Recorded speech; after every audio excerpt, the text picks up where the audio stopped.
الحمد لله. السلام عليكم ورحمة الله وبركاته. أهلا بيكم. الحمد لله. عايزة أسأل سؤال بس. كتير مننا بيسمع عن حفلات الطلاق اللي بتتعمل دلوقتي عند الفنانين والأغنياء والأثرياء والمشهورين والبلوجرز. تعرفي إمتى بدأت أول حفلة طلاق تتعرف وتظهر على الساحة؟ أول حفلة طلاق ظهرت في فيلم حلاق الستات، وده كان بتاع عبد السلام النابلسي. الحفلة كانت معروضة على سبيل الفكاهة، يعني حاجة كده على سبيل السخرية، وبعدين بدأت تنتشر. أول حد عملها فعلا على أرض الواقع كانت فنانة أمريكية. بعد كده بقى يعني الشهامة خدتنا كفنانات عربيات أو مصريات، وعملتها إلهام شاهين وعملتها فنانة تانية. والأدهى والأمر بقى ظهرت افتكاسة غريبة عجيبة مريبة زي ما بنقول.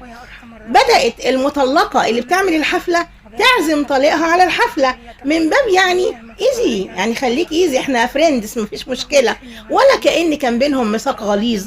ربنا سبحانه وتعالى بيقول وأخذنا منكم ميثاقا غليظا، وربنا بيقول على البيوت بعد الزواج سكنا، البيوت سكن، ولا كأن كان في سكن، ولا كان بيننا مودة ورحمة، ولا كأن كان في ميثاق غليظ.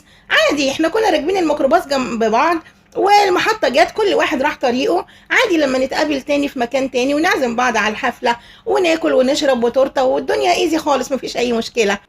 بس هل يا ترى المطلقة فعلا بتبقى سعيدة وفرحانة انها اتطلقت لدرجة ان عندها طاقة نفسية تعزم اللي حواليها عشان تحسسهم بفرحتها بطلاقها، ولا جواها حاجة تانية بتقول ان في بيت اتخرب وفي اطفال اتشردت؟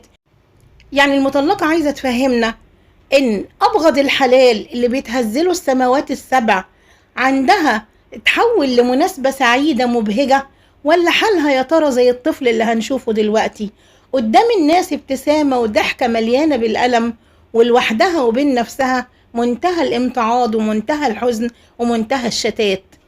الموضوع أصبح متعدد الأبعاد. بعد إن هي أصبحت نموذج سيء لكتير من بناتنا حديث الزواج اللي بيتلككوا دلوقتي على خراب البيوت لأي مشكلة تافهة. بعد أولادها اللي شافوها وهي بتحتفل بطلاقها من باباهم، فأصبح عندهم حيرة، هو الطلاق ده حاجة كويسة زي ماما ما هي بتقول وبتعمل، ولا حاجة سيئة زي اللي احنا حاسينها ان احنا افتقدنا بابا وافتقدنا ماما كمان.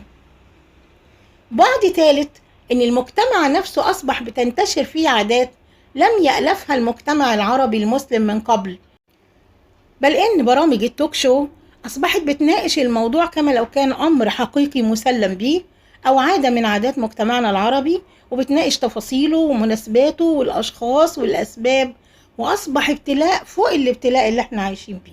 نصيحة لكل بنت مقدمة على الزواج أو حديث الزواج: تمسكي ببيتك، تمسكي بزوجك، تمسكي بأولادك، فالسكن ما بعده سكن. السلام عليكم.